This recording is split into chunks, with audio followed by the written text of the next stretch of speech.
Welcome to the Spotlight on Marketing, brought to you by Armstrong Lloyd, headhunters in the B2B marketing space. I'm your host, Karen Lloyd, and today I am joined by Joe Walker, the marketing lead at Panorama Antennas, and Victoria Wilson, the HR director. Today we're talking about how the right strategic marketing expertise into a business can fundamentally transform growth. Panorama has shifted from a tactical in-house agency model to an integrated strategic marketing, and this has directly had an impact on their business. In this episode, we're covering the importance of strategic marketing versus tactical execution, and also how employer branding drives commercial value, and the power of HR and the marketing team partnering together for business growth, and what bringing in that first senior marketing leader looks like and how it can transform the business. So come on, let's get into it. Welcome, Joe and Victoria. Hello. Thanks for having us. Well, first of all, guys, congratulations, because I hear you've just won the Great Place to Work accreditation. So that sounds absolutely amazing. But can you tell us a bit more about that award and what it actually means to the business? Of course. So the accreditation is earned through an anonymous employee survey that measures things like trust in leadership, fairness, respect, pride, and camaraderie. A required percentage of employees must consistently report a positive experience at work for the company to become certified. So from a commercial and HR perspective, the impact is tangible. It provides credibility in the talent market. Candidates are much more likely to believe your employer brand claims when they're backed by independent employee data. This in turn improves applicant quality and confidence, including a higher offer of acceptance rates and lower turnover, all of which directly reduces hiring costs and productivity loss. How did you come to pursue this accreditation? Because it sounds like it was almost a no-brainer from what you've just said. Yeah, it was a deliberate decision that grew out of both strategy and identified gaps. So from an HR perspective, we were already focused on building a really strong culture, improving employee engagement and attracting top talent. But we realized that we didn't really have an objective external benchmark to validate our efforts. Internally, we had a lot of anecdotal evidence and signals from employees that they were satisfied, but we wanted more structured, actionable data to confirm what was working. And so, therefore we could identify areas for improvement. We wanted to strengthen our credibility in the market as an employer of choice, make our culture visible externally, and use the insights to improve retention, improve onboarding, and internal communications. The accreditation serves as a diagnostic tool, giving us a clear view of where we could improve. It wasn't just about earning a badge for us. It was about using the process to elevate culture, validate our employer brand, and connect HR initiatives to business impact. It sounds brilliant, actually, because quite often people enter awards and there's always a bit of suspicion that they pay for that. But this isn't just an award that someone's given you. You've worked to it, you've analysed it, that it was a process, wasn't it, from what you've just said? It wasn't just, you've done an award and a company's made money from that. So that sounds, is that the case? It was, that absolutely. Mm-hmm. Yeah, exactly. So it sounds very valuable. And also it goes beyond the Glassdoor, doesn't it? Because so many other people just read Glassdoor and see what people have said. And often it's, it can either be glowing or it can be like disgruntled employees that have left the business. So I think this is a clever way of employer branding taking to a new level. And I know, Joe, I understand you had you played a part in moving forward in this since you joined. So can you share sort of how your help and what your support was in this? Yeah, of course. So when I joined, it was really important to understand the environment that I was entering into. So I surveyed our stakeholder departments to understand how they were interacting with marketing and how the department could enhance its contribution. So I was aiming to identify successes, first of all, but also aspirations, gaps, and opportunities.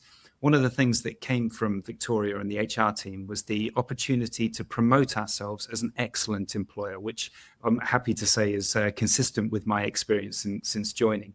It looked like a tactical project that I could help to get moving. So I did some research, identified Great Place to Work as an ideal accreditation for the company, and pushed the project along in close collaboration with the rest of the team. Excellent. So it's interesting because employer branding is one of those ones that some companies, it sits with HR, and occasionally, very occasionally, it sits with marketing, especially if it's in a sort of professional services business. So it's really interesting that you've collaborated and, marketing identified this and pulled out that problem. I think it sounds absolutely tremendous.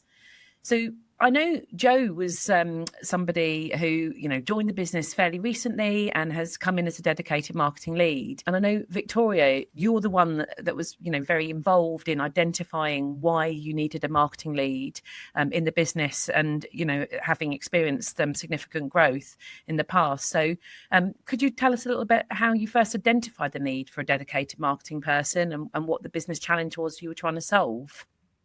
Sure. So we first identified the need for a dedicated marketing leader at a point because the company was growing, but marketing wasn't being handled. It was fragmented way. So while some things were getting done, there wasn't clear ownership or a clear strategy. The core business challenge we were trying to solve was scale. We needed to move from ad hoc campaigns and word of mouth to a consistent data-driven engine that could generate demand, clarify our positioning, and align closely with sales. Without a senior marketing leader, we were struggling to prioritize channels, measure ROI effectively, and tell a cohesive story about our value to the market. So bringing in a dedicated marketing leader has given us a single point of accountability and a strategic lens, someone who can connect brand, demand generation, and customer insights and help turn growth from something reactive into something intentional. Obviously, your business, you didn't have that senior marketing person in, and sometimes it's hard to not know what you don't know at that time until you really bring someone in. So it was amazing that you identified that and you did that. So what was the marketing function like before Joe joined, and how was sort of activities being managed on a daily basis? So in the past, it was a service department driven by the sales department and with inputs from the technical team, essentially. Excellent. So basically, to coin it, I suppose it would be unfair to say this, but I know lots of other people speak to me about it and say that sometimes marketing feel like the colouring department or the people producing the brochures or people doing that sort of like fluffy piece. So maybe it wasn't as extreme as that, but it was probably a bit more of doing, being told, but from the sales, as you said, rather than sort of managing. Yeah, very sales led. Yeah. Yes. Mm-hmm. Yes, exactly. So when you set out to hire a leader, what was your key criteria and what was the most important thing from you from the HR and also the business perspective? Because I know you also worked really closely with the CEO, didn't you, at identifying this? Yeah, our MD. Yeah. So our key criteria centered on impact, adaptability, and leadership maturity. From a business perspective, the most important factor was the ability to build a scalable marketing engine, not just run campaigns. We were looking for someone who could translate business goals into a clear go-to-market strategy, define our positioning, and drive measurable growth while being comfortable operating in an environment that was still evolving. From an HR perspective, leadership style and cultural fit were critical. We needed someone who could build and mentor a team, collaborate cross-functionally, and bring structure without creating bureaucracy. In my opinion, emotional intelligence mattered as much as technical skill. This person needed to influence and trust quickly and align diverse stakeholders around shared priorities. So overall, to me, what mattered most was finding a leader who could balance strategy with execution, someone hands-on enough to roll up their sleeves, but also senior enough to set direction, make tough trade-offs, and act as a true partner to the senior executive team. And it sounds easy to say the words, doesn't it? It sounds easy to sort of put that together. But then when you're translating that into a human being that isn't in one person, it sometimes is difficult. So, what was the pitfalls and difficulties you encountered during the hiring process? So one of the main difficulties was calibrating the level of the role. Early on, we underestimated how different a doer marketer is from a true marketing leader. Some candidates we interviewed in the past were excellent executors, but hadn't built strategy or teams at scale, while others were very senior, but struggled to operate in a hands-on, fast-changing environment. So finding the right balance took time. We learned that success in previous companies doesn't always translate to our context.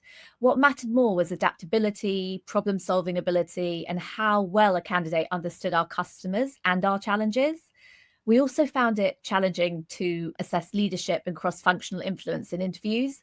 Marketing touches so many parts of a business that it wasn't always obvious to us who could truly partner with sales, with product development, and finance, for example, until they were in the role. So overall, the biggest lesson was to slow the process down, be very clear internally about what success in the first 12 months actually looked like. And from there, we could move forward with finding the right person for the role. Fantastic. And once Jo joined, what surprised you most about how a dedicated marketing leader really changed the business? So what's become clear to me is that there's a lot more alignment now. Now that we have a clear owner for the positioning and messaging, everyone is gradually becoming more coordinated. From a team dynamic perspective, marketing has shifted from being seen as a support function to a strategic partner. So decisions have become more proactive and data informed. This has reduced friction and second guessing. It's also taken the pressure off the technical and sales directors who had been filling the gaps internally and informally. So it's allowed them to focus on their core responsibilities now. I believe that over time, the company will have more confidence externally and internally. We have become clearer about who we are for, and why we matter. And that clarity will have a ripple effect on morale, hiring, and even product decisions moving forward. Because you also engaged a headhunter, and I know because it was me that helped you find Jo. What was the value, maybe from both sides really, of working with somebody who had sort of marketing expertise and this background to actually help identify and bring Jo in? Well, from my point of view, and I'm sure Jo can jump in, it was knowing where to look, how to find this person. As I say, we became very clear on what we were looking for and what we wanted, and had interviewed some people and things like that. But it's challenging to find the right candidate, and so we wanted to use a headhunter who we could really partner with, who we could explain exactly what we wanted and what we were looking for, and that could do the sort of background work to find that candidate for us, essentially. It's a really interesting question. I think going back to what Victoria was talking about, the difference between a strategic marketing leader and a tactical marketing executor, for me, it was really great to work with someone who understood the nuance and the differences in types of marketing and types of experience, and was able to, as we discussed, Karen, very squarely match the capability and the offering that I have to the opportunity that Victoria and the senior leadership team were putting out there. So it was a great synergy. I think it's also some serendipity as well in recruitment sometimes, and that feeling I was thinking about before I came on to speak to you this morning. And I was thinking, for me, it often happens, it's that sort of special moment of intuition that you sometimes have as a recruiter. And sometimes people say to me, I don't know how you do it. And it's like, I don't know, but I've been doing this for like 30 years. So sometimes I meet a company and I meet the person and I just know him. I just know that they're gonna click. Sometimes I'm right. Most of the times I'm right, but occasionally I'm wrong. And they don't. You were right this time. Yeah, I was right this time. And that's why we have a shortlist as well, right? That's why we have a shortlist. That's why you have a selection of people, because it is to do with the chemistry fit as well. So yeah, we're absolutely thrilled with the process and everything else that's happened and how you've sort of evolved within the business. So thank you.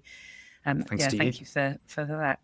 So Jo, from a marketing perspective, what did you observe when you first arrived at Panorama, and how would you describe the marketing function you inherited? That's pretty consistent with what Victoria said a moment ago. Marketing was set up as a service department to sales and to the rest of the business. The team was delivering tactical projects in response to the immediate needs of the business, as in the language you used just a moment ago, Karen, colouring in projects, things like sales enablement assets like brochures, decks, catalogues, or exhibition support. They might also be asked to develop new web pages or social media posts on a specific topic without really appreciating the wider business context. So given the reactive nature and limited context of the briefs, which often had very short, limited deadlines, there wasn't much opportunity for the team to plan long-term or add strategic insight or value. It's my observation across my career, when marketing teams are integrated into the business, they can understand the why of the work. They're empowered to consult and enabled to deliver more and better outcomes. So behind the request for a web page, for instance, there's a strategic business objective. The business has identified an opportunity for product X in market Y, estimated to be worth Z number of pounds, dollars, or euros. So the latent brief is to identify target personas and generate demand in this market for regional sales to address. A fully integrated marketing team is empowered to extract this from the business and, moreover, to deliver on it. So when I met the team, I was delighted to find a growth mindset, ambition, and excitement to understand the why of the work. For me, this is a great place to start from. More broadly, I encountered a company filled with passionate, hardworking people who are all keen to add value. So, as we've been already discussing, it's been an awesome experience to come on board so far. And it's great, isn't it? Because the culture is really important in a business to get the growth and everyone to be on there. But without the strategy and the driving, with all the will in the world, there is something that's a disconnect. So this seems like the full circle's come together. So one of the things that struck me in preparing for this conversation is the move that you've had from tactical to in-house model to this more sort of strategic approach. Can you walk me through how you did this transformation? I'll do my best. The implication in your question is that it's completed. I would say that it's an ongoing journey, but we've made some major steps. So, as Victoria mentioned, Panorama's approach has been sales driven for some time, and it's kind of easy to see why. The sales team is incredibly knowledgeable, extraordinarily capable, and they've been successful. They've delivered extraordinary growth. It's really important to note that for us, all of our regions, our markets are unique. So part of our historic success is attributed to having that large sales team that's really got to know what their market needs and how Panorama can give their customers a specific advantage. But there's also a clear opportunity to bring all of that knowledge and expertise together, to make it centrally accessible and analyzable, and to identify patterns and trends that enable a much more strategic deployment of marketing and sales resources. We can be surgical in targeting our messaging and our effort to create a more complete picture of who our customer is, what they need all over the world, and how we can best serve their needs. In other words, our strategic marketing approach has evolved us into the central nervous system of the company, rather than just the broadcast center or the mouthpiece. I love that. The central nervous system of the company. That is very clever. That's a really clever way of putting it. And what I think is also really interesting is that you said that a transformation, in a way, we always assume, don't we, that when the transformation, it's a bit like going from being sort of like the chrysalis of a caterpillar into this butterfly. And once the butterfly's there flying around, the transformation's happened. But I think in any business, even if they've implemented or changed something, the transformation is an ongoing journey and it's going back and checking. So I'm glad you sort of pointed that out, because it was a really valid point as well. So in some of the sort of early decisions, like pausing, you had like a graphic designer you were going to hire before you sort of officially started. What was your thinking there, and sort of how did you assess what the team actually needed versus, what they thought they needed? Thanks for bringing that up. That was a potentially career-limiting call right at the start of my tenure here. I had understood from talking to Victoria, Tom, our managing director, and the rest of the senior leadership team that they were really invested in this idea of transforming and evolving the organization. So quite logically, I wanted the chance to understand the business and the department before committing to a big and relatively expensive recruitment decision. As it happens, I worked as a graphic designer early in my career, so I had a pretty good understanding of what that role entails and the value contained therein. So I wanted to be certain that another creative content colleague would be able to deliver value when they hit the ground. My suspicion, which was validated by conversations around the business in the early weeks and months, and actually before I joined, I came in and sat with the team in this room that I'm in right now to understand the context of what I was getting into, was that we needed to prioritize other areas first so that enhancing creative or content production could have the biggest impact. And do you know what? I think you've just almost outlined to me crystally that one of the really important things about bringing in a marketing leader, and not just someone who's a yes person, is someone that's going to say, look, why are we doing this? Stop.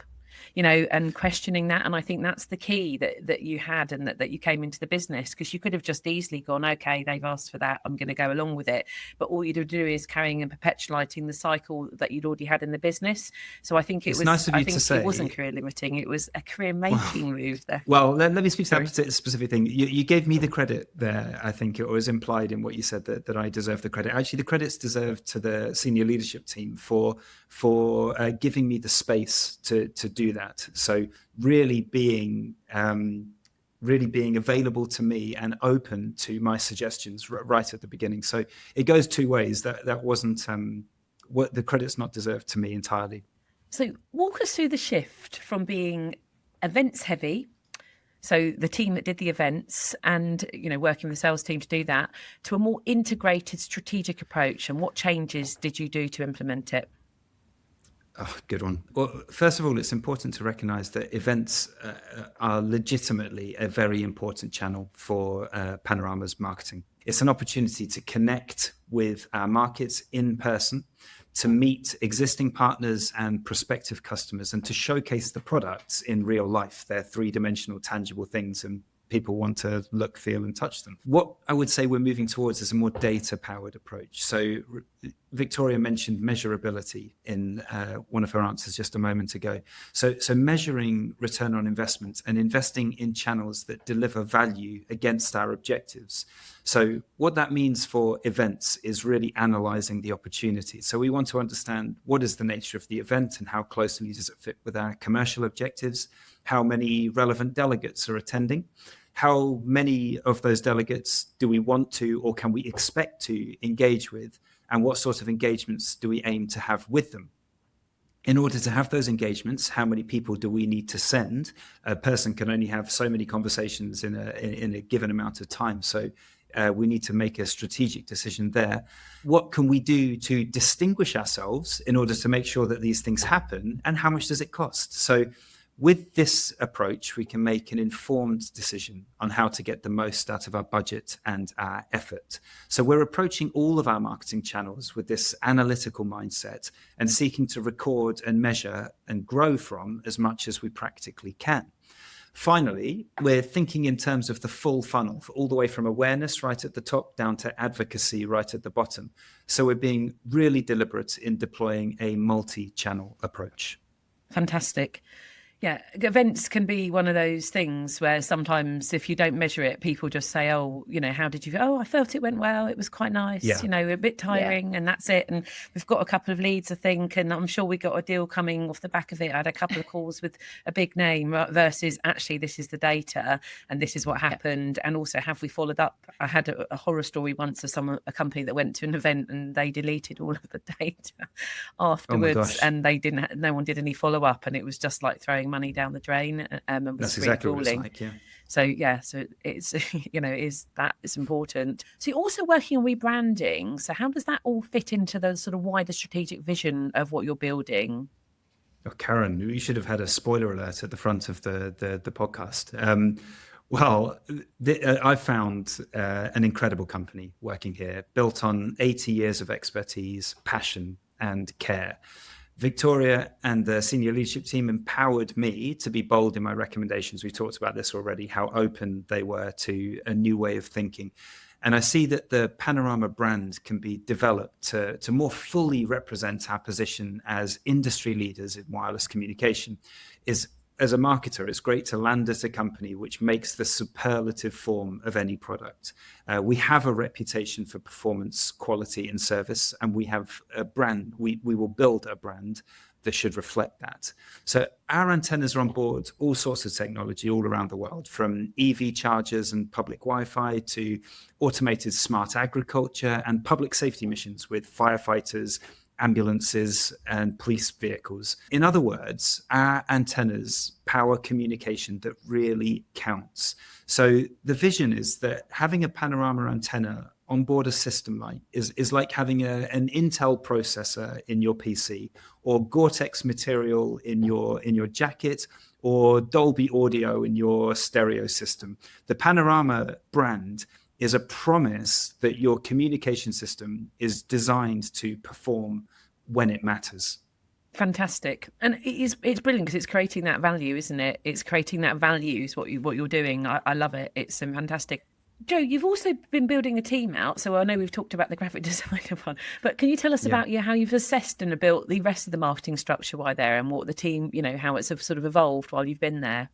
Yeah, absolutely. So, as I said, when I arrived here, I was delighted to find a hungry growth mindset team who's eager to learn and to develop and to get to grips with the why of the business. Like I said, the existing team was oriented towards that reactive content production. So, as we've discussed, we've evolved into a more proactive strategic department. We're working now in the agile framework, which is something that I learned from some years of working closely with software developers, which enables us to deliver more of that higher value work, most importantly, track the efficacy of it, and to learn from our successes and our shortcomings over time. We also have recruited a demand generation specialist. So when I talked about getting the foundations right for a content person to hit the ground running, my hypothesis at the time was that actually demand generation is the area that needs to be shored up first. So that person is now driving campaigns with a true commercial focus and in partnership with sales colleagues. Finally, we've recruited an agency partner to help us with the heavy lift of the brand work for 2026. So all told, it's going to be a very, very big year for Panorama Antennas. Fantastic. That's what I like to hear. And what's your division? What's your sort of vision for the demand generation marketing function going forward? Simply put, a function whose success can be directly measured in pounds, dollars, euros, pipeline value. There's quite a way to go on this journey. We talked already about measurability, key performance indicators, and OKRs, objectives and key results. But I'm excited to deliver a functioning revenue engine with a demonstrable correlation between inputs and outputs. Perfectly said and described. So, Victoria, what advice would you give to other people who are marketing leaders or business owners considering bringing in a senior marketing leader for the first time? So, my advice would be to start by getting very clear on why you need a senior marketing leader and why you need them now. Is the goal growth acceleration, brand clarity, entering new markets, or building a reputable brand engine? The more specific you are about the business problem, the more likely you are to hire the right profile. Second of all, align internally before you hire. Make sure the leadership team agrees on what success looks like in the first 6 to 12 months, how marketing will be measured, and how this role will partner with sales and product, for example. A senior marketing leader can only be effective if they're empowered with clear ownership and decision-making authority. So from an HR perspective, I would look beyond credentials and focus on leadership behaviors. Prioritize candidates who can build teams, communicate clearly, and influence cross-functionally. That's really important. Cultural fit and adaptability matter enormously, especially if this is the company's first senior marketing hire. And finally, invest in onboarding and trust. The biggest mistake in hiring a senior marketer is then expecting immediate results without any context, data, or support. Give them time to listen, to learn, and diagnose before pushing them for execution. When done right, a strong marketing leader doesn't just improve marketing, they elevate how the entire business thinks about growth. Yeah, no, that's a really good example. I'd love to say also speak to Karen, but speak to me. And speak to Karen, yes. I'll just add that in. But also, I think the really key point was is we also as recruiters have also and headhunters, we've identified that the synergy with the company is a really important thing. We have the most success not only at hiring but also the sustaining person is when it isn't just one person in the business that we speak to. So we'll speak to the HR, we might even speak to the sales or CRO, as well as like any other sort of key stakeholder that's going to be working with that person when we're taking the brief, because it's amazing how so many people have a different opinion of what they actually wanted, and even in the meeting they'll go oh okay, and they'll have that moment, and it by talking to us it gives us everybody that clarity together. It's always a bit of an eye-opener, and we very, very interesting. So Joe, what's your advice to marketing leaders joining an organisation for the first time, and who are hiring their first sort of marketing leader, and how do you sort of balance those quick wins with that sort of short-term strategic transformation? Yeah, good one. I feel like I'm going to say Victoria's answer in reverse, effectively. It's essential to listen. So when you get into the organization, pay attention to the stated and the latent needs of the organization. You have to look for those two things equally. So listening with empathy and an open mind is really important.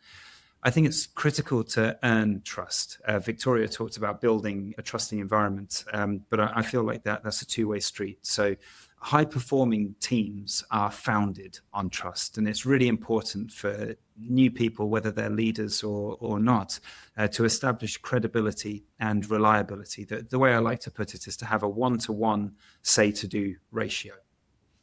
I think it's really important to be pragmatic.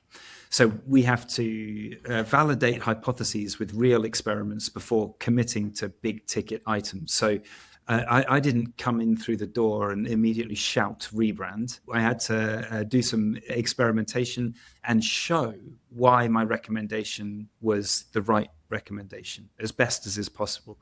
Essentially, start small and scale with insight. Finally, I think for marketing people in particular, it's really important to think commercially. So demonstrate your thinking in commercial value terms. Why are we doing this, and how will it move the needle for the business? Interesting. I mean, what's the one-to-one say to do? Can you just sort of break that down for me a little bit? Because I mean, I feel like it's as basic as the sentence is. If you say you're going to do something, do it. Okay. So I don't read it as do overpromise one and thing at a underdeliver. time. So that's why I was checking. No. Sorry, but one-to-one perhaps say it's to. not as That's what I simple was thinking. as I think it is. But yeah, make sure that you do what you say you're going to do. Yeah. Okay. Yeah. Okay. Yeah. Exactly. Stick to your guns. Okay. No, that's good. So, what's next for the business? I mean, we've talked about rebranding. So, is there anything else you want to discuss or say where the business is heading and the role that marketing is going to play? Well, I mean, I think there's a lot to look forward to. We've got new products launching, obviously the rebranding. That is, as you say, a really big one for us. And next year is our 80th anniversary, so in 2027. So yeah, there's the future is exciting. There's lots to look forward to. And I'm sure marketing will help us, the HR team, with our planning for the 80th anniversary as well. Yeah, so I mean that's a huge moment in time to reflect on the journey that the company has been on, and to also to look forward at what's to come. I'm excited to see the company evolve with an even more high performing commercial engine. We'll be looking to unlock new opportunities and serve even more customers in new markets and new verticals. I feel so proud that your business is nearly 80 because you think so many, I know you probably didn't start as a technology company, but you're evolved, you're supplying technology and Yes. 80 years to still be in business and It's amazing. the evolution and the change that you must have been on to be where you are now, I think is absolutely phenomenal and a testament to your business and the culture and everything else you've got going. So congratulations on that. Oh, thank you very much. Yeah, we've certainly had to adapt and evolve over the years, but yeah, we're really proud of the company that we've built, and really proud of the people that work for us. You know, it's a team effort. We couldn't do it without everybody coming together and pushing through and contributing. So, you know, the people are, you know, they make the company the place to work that it is, and contribute to our company culture. So yeah, big thank you to everyone who works for us, and yeah. Onwards we go. Great Indeed. stuff. Well, thank you so much for listening today. I have thoroughly enjoyed this one. I'm very lucky to be a podcast host and speak with brilliant marketeers and HR directors like Victoria. And as a passionate marketer myself, as I mentioned earlier, I'm also a headhunter and the managing director of Armstrong Lloyd, sales and marketing search firm. So if you're looking to grow your team and you would like a conversation about what the current market looks like, please do drop me an email. I'd love to hear from you at karen@armstronglloyd.co.uk. Thank you for listening. Please share this with anyone else that you feel this is going to give some value, and keep shining that spotlight on marketing.